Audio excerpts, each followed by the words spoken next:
Là, c'est un appartement de 56 mètres carrés avec 3 chambres. L'appart nous a coûté 92 000 euros.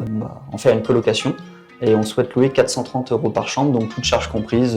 Donc ça fait une enveloppe de 1290 euros de loyer. Donc ce qui nous devrait nous rapporter entre 300 et 350 euros de cash flow mensuel. 11:59 and you left me on red. You got me going crazy. Is it something I said?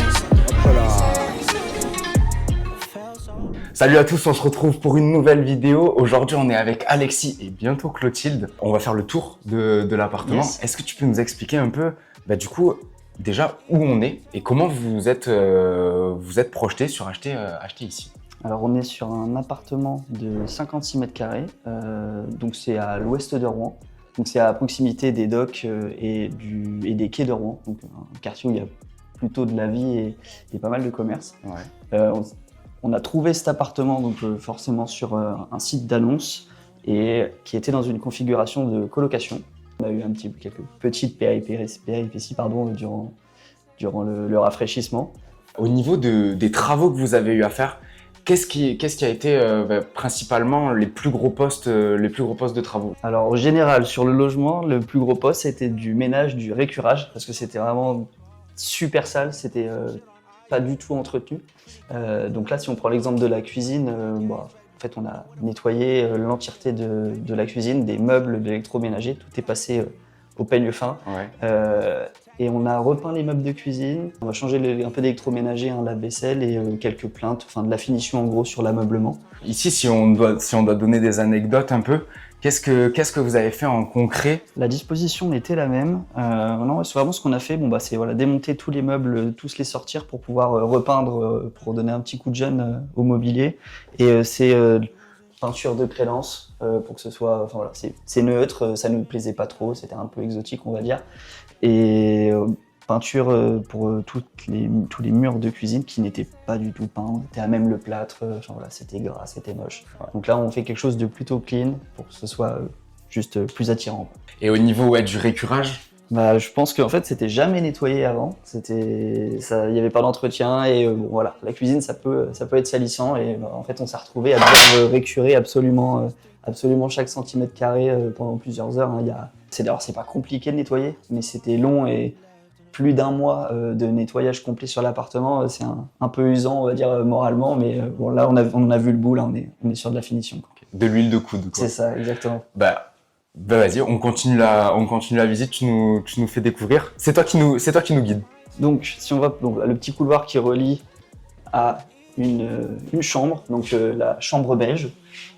Donc chaque chambre aura, donc celle-ci elle l'a pas encore, mais un bureau et là il y a un dressing qui est intégré au fond de la chambre. Ok.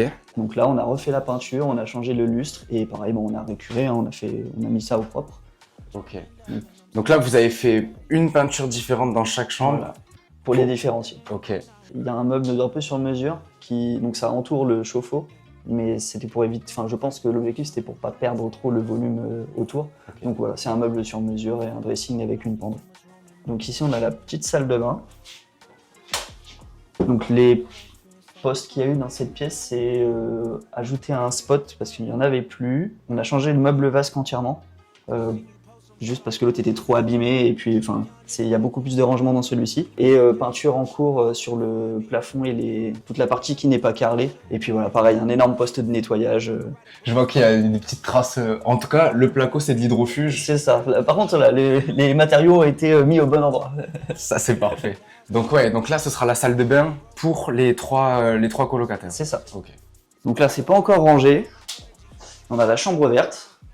Donc à peu près sur la même config, il y aura un dressing, penderie, un petit bureau et un lit forcément. Donc dans cette chambre également, c'était nettoyage, peinture, lustre à refixer. Celui-ci il était déjà là mais pas bien fixé. Le gros du travail dans les chambres, c'était surtout nettoyage, peinture. Franchement, le fait de... Nous on a fait ça aussi dans notre coloc. Je dis pas où est-ce qu'on a été inspiré, mais... Il y a un point qui est important, c'est au niveau de l'intimité. Vous avez mis en place une clé par personne. Comment ça s'est passé? Ah oui, en arrivant, donc il y avait des clés pour les chambres, mais c'était Bon, on n'en avait plus qu'une sur 3, mais elle ouvrait absolument toutes les portes de l'appartement.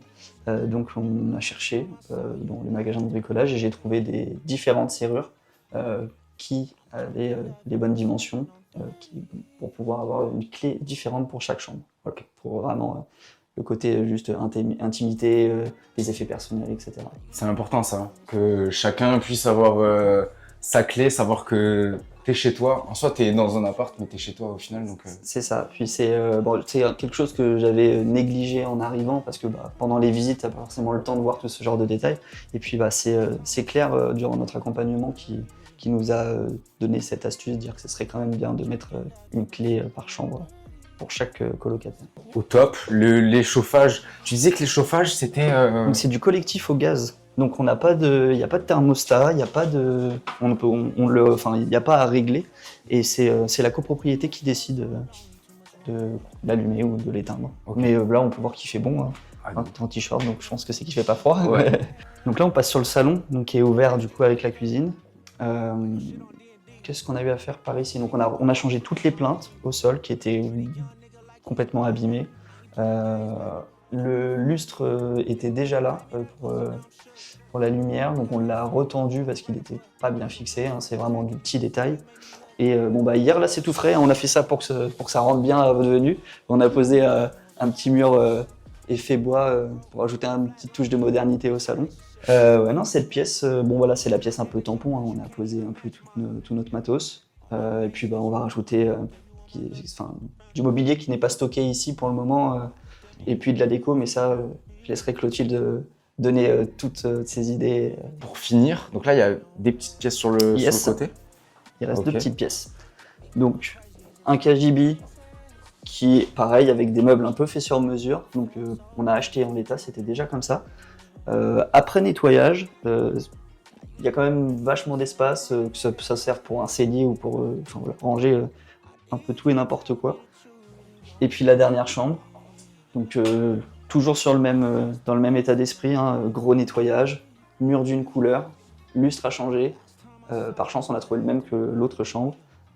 Et tout ce qu'on a acheté jusqu'à maintenant sur le mobilier et la décoration, c'est que de la seconde main, pour des raisons de coût, et puis donner une deuxième vie à tous les objets, tout le mobilier.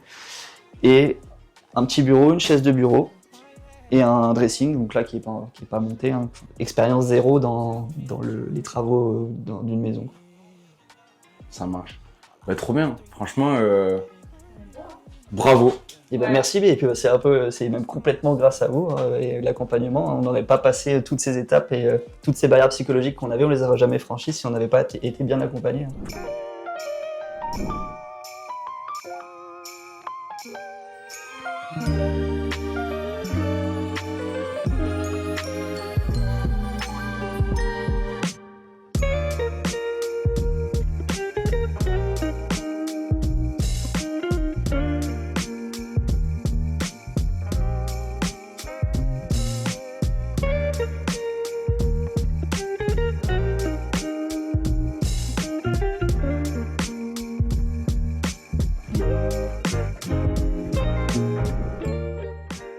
Combien il y a d'habitants à Rouen et quelle est pourquoi vous avez investi ici? Si on compte la métropole de 500 000 habitants, nous on a choisi d'investir à Rouen d'une parce qu'on connaît la ville et que c'est une ville étudiante, donc il y a énormément de turnover sur les étudiants. C'était purement par connaissance, proximité, pour tout ce qui est démarche de toute manière, rénovation ou même visite, on voulait quelque chose de plutôt près de chez nous. Est-ce qu'il y a des secteurs à éviter? Alors, il y a le côté, on va dire, il y a 2 rives, donc celle qui est au nord, qu'on appelle rive droite, c'est le côté entre grosses guillemets bourgeois, c'est le vieux Rouen, vraiment les vieilles maisons normandes, la vieille ville. Et le côté sud, donc la rive gauche, c'est plus industriel, plus de logements sociaux, parce qu'en fait au sud de Rouen, il y a un pôle industriel, il y a énormément d'emplois, mais voilà, c'est un peu moins charmant. Donc nous là, on est côté rive droite, on est sur le beau Rouen, et c'est là où il y a le plus d'écoles, il y a beaucoup de transports en commun, métro, tram, bus, qui permettent d'aller un peu partout dans la métropole. Comment ça s'est passé sur tout le cheminement du moment où vous avez voulu commencer à investir jusqu'à aujourd'hui où vous avez les clés comment ça s'est passé? Alors depuis on va dire mes 18 ans, je pense à l'investissement immobilier en me renseignant avec YouTube principalement. C'est passé par une formation il y a 4 ans, financée par CPF que j'ai suivi mais qui ne m'a pas forcément donné les outils ni l'accompagnement dont j'avais besoin. Et l'envie est née également de son côté. Et on a décidé, après 1 an à vous suivre sur Instagram, d'envoyer un petit DM pour dire bon allez, on va peut-être sauter le pas, on va prendre un appel.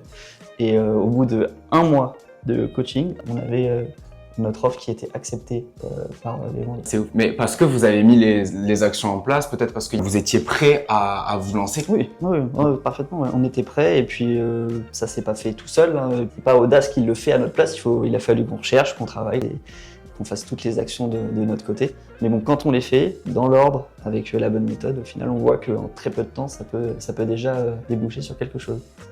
Donc, en juillet, vous rejoignez l'accompagnement. C'est ça. En fin août, vous avez le compromis accepté. C'est ça. Là, on est en décembre. Qu'est-ce qui s'est passé entre-temps? Si on doit mettre une temporalité sur les 6 mois là qui viennent de se passer, comment tu t'expliquerais Il y a eu l'accompagnement, le compromis, on a cherché le financement. Et on a fait 4 banques, il me semble. La première nous avait dit oui, mais on voulait voir ce qui se passait sur le marché et ce qu'on pouvait avoir comme taux, etc., comme modalité.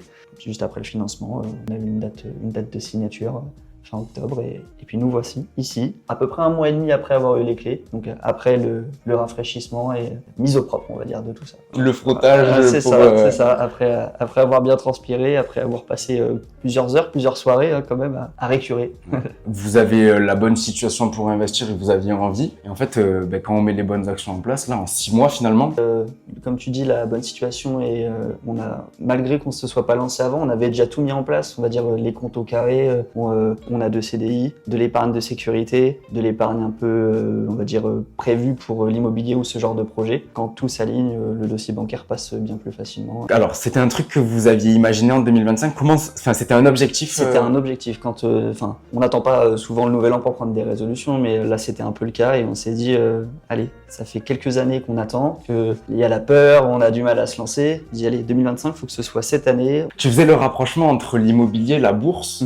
Donc toi, tu avais quand même cette prise de conscience que la bourse était intéressante. Enfin, toi, tu investi à titre... Ouais, j'ai un PEA. Ça, il y a beaucoup de personnes, moi, qui me contactent et qui me disent, Valentin, moi, je me focalise sur la bourse. Pourquoi toi, tu as voulu aller sur l'immobilier? Parce que l'immobilier, ça offre l'effet de le levier bancaire. Donc la bourse, c'est un super moyen de faire fructifier de l'épargne.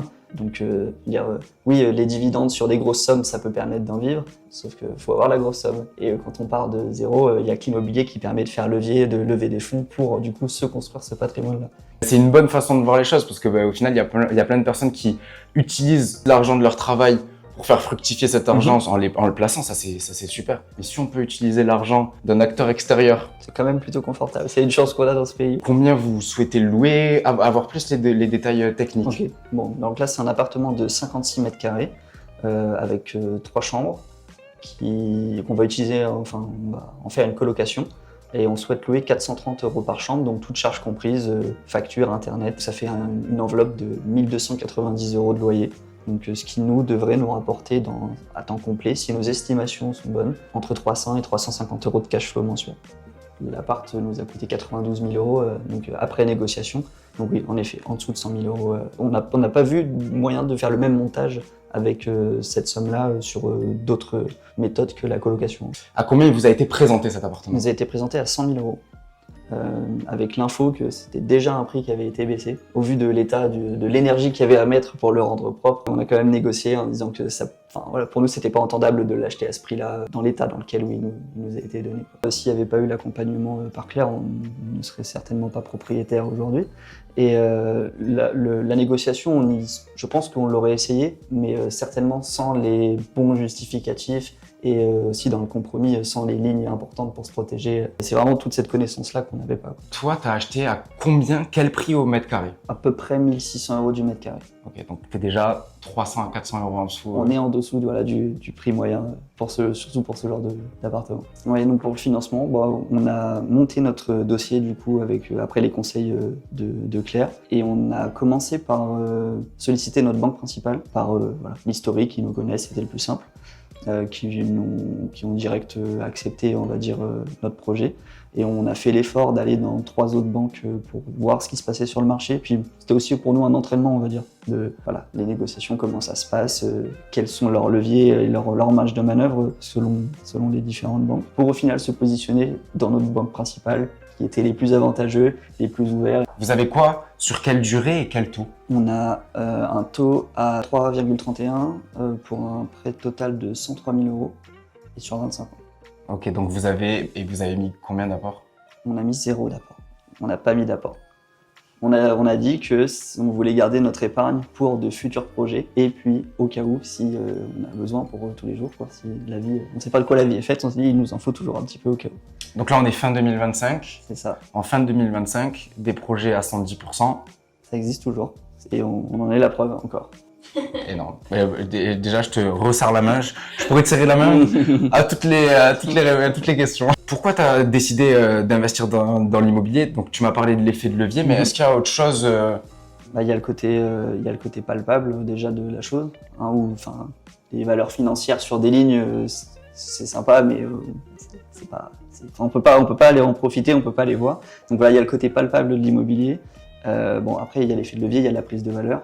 Et il y a également le côté passif. Alors je mets des grosses guillemets sur le côté passif. Les rentes qui arrivent, et l'objectif c'est potentiellement de multiplier ce genre d'opération pour peut-être pas remplacer un salaire, mais c'est pour que ça devienne encore plus confortable, quoi.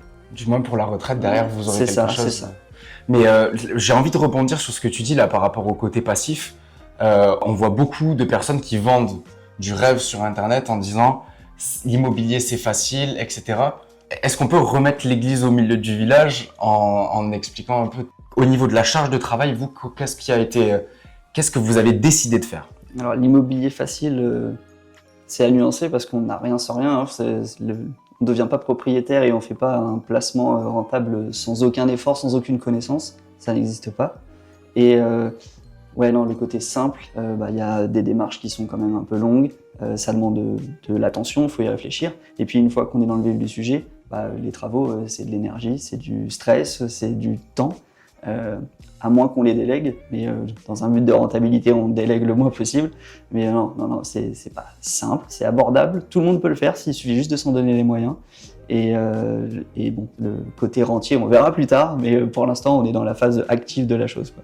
Donc vous, votre façon de voir les choses, c'est de maîtriser les travaux ou du moins optimiser la chose pour derrière pouvoir déléguer peut-être plus tard. C'est ça. Puis après ça c'est plutôt un aspect personnel, mais il y a aussi la volonté d'apprendre de nouvelles choses, quoi, et de savoir faire.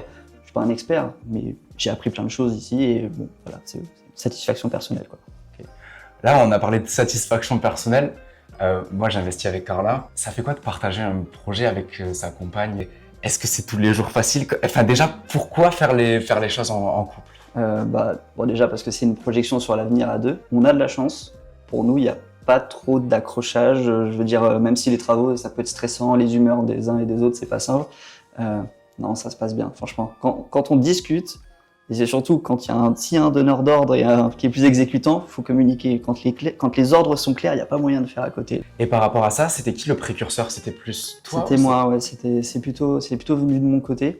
Mais en grandissant du coup, parce que c'est depuis que j'ai 18 ans, on en a discuté, je lui ai expliqué pourquoi je voulais faire ça et ce que ça apportait.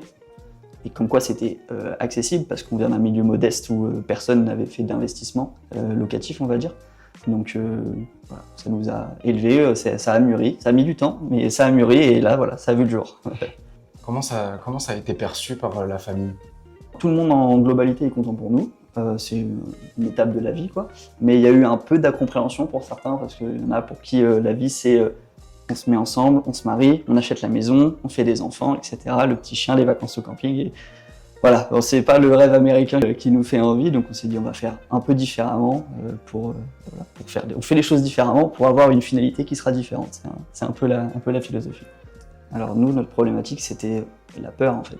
On avait vraiment peur. Les démarches avec un notaire, les papiers, tout le côté administratif et même juridique. Peur de se tromper, peur complètement de se faire enfler sans s'en rendre compte. C'était vraiment des choses qui nous faisaient peur. Et l'accompagnement, on y réfléchissait et ça a été un peu comme une évidence à la fin quand on avait la potentialité d'avoir quelqu'un qui nous prenne vraiment par la main pour nous accompagner sur chaque étape, on va dire, jusqu'à la recherche. Parce que ça se trouve, on allait mettre de l'énergie dans le vent à chercher quelque chose qui n'allait pas être rentable ou juste intéressant.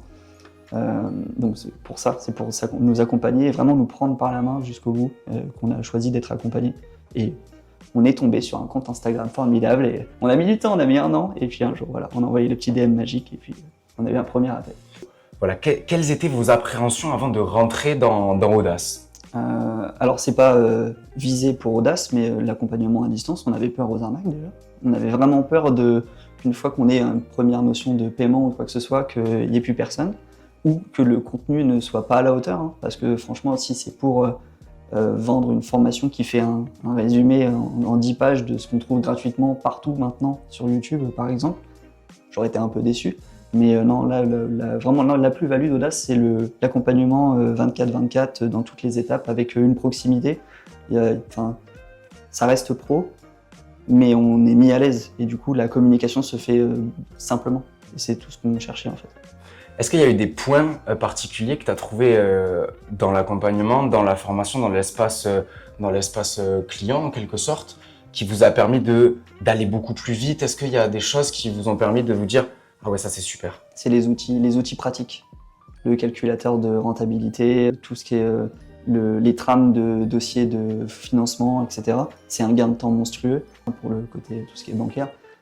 C'est des choses qu'on n'aurait pas fait aussi bien, ou alors qu'on aurait mis énormément de temps à faire. Et ça, c'est une grosse plus-value. Parce qu'en fait, ça transpire un peu de votre expérience dans tout ce genre de documents. Voilà. C'est les outils, vraiment. Il y a les outils pour débloquer psychologiquement tout ce qu'il faut, et puis il y a les outils pratiques. Hein, voilà. Et ça, c'est ce qu'on n'avait pas.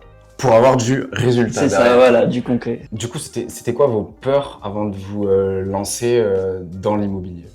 Nos plus grosses peurs, c'était soit de tomber sur un bien qui se retrouver être une mauvaise affaire, que ce soit juste sur le prix d'achat et le potentiel d'exploitation, ou même juste physiquement, qu'il y ait des choses insalubres ou des mauvaises surprises qu'on n'ait pas vues, on va dire, ou qu'on nous ait dissimulées. C'était vraiment notre crainte, ou qu'il y a un papier qui nous contraignait, qu'on n'ait pas vu ou qu'on n'ait pas compris son intitulé. C'était vraiment ce genre de choses qui nous faisait peur avant de se lancer. Et c'est ça du coup qui, toi, te freinait à passer à l'action? J'avais déjà fait des visites pour voir juste comment ça se passait une visite et quel était un peu le contact avec l'agent immobilier. Ça s'était pas mal passé, mais bon, la personne n'était pas forcément là pour nous rassurer non plus, donc je passais à l'étape papier où ça devient compliqué, et encore plus quand on fait une offre à l'étape un peu juridique où il y a de l'engagement, c'était ça c'est ce qui nous faisait peur. En fait. C'était vraiment de se dire ça y est, on y est, puis on peut plus trop faire demi-tour, on avait la peur de se retrouver bloqué. En fait. Ouais, le monde de l'immobilier c'est ça. Qui peut être malsain si on n'a pas le bon réseau. Là déjà c'est une super réussite, enfin, nous en tout cas on est fiers de votre réussite. C'est quoi la suite maintenant? Sur quoi vous vous projetez? Alors on ne sait pas sur quel bien se projeter, mais on sait qu'on va continuer déjà. C'est en train de mûrir, on va dire, gentiment. Dès qu'on a quelques retours d'expérience, on va dire, sur ce bien-là, je pense qu'on va très vite enchaîner.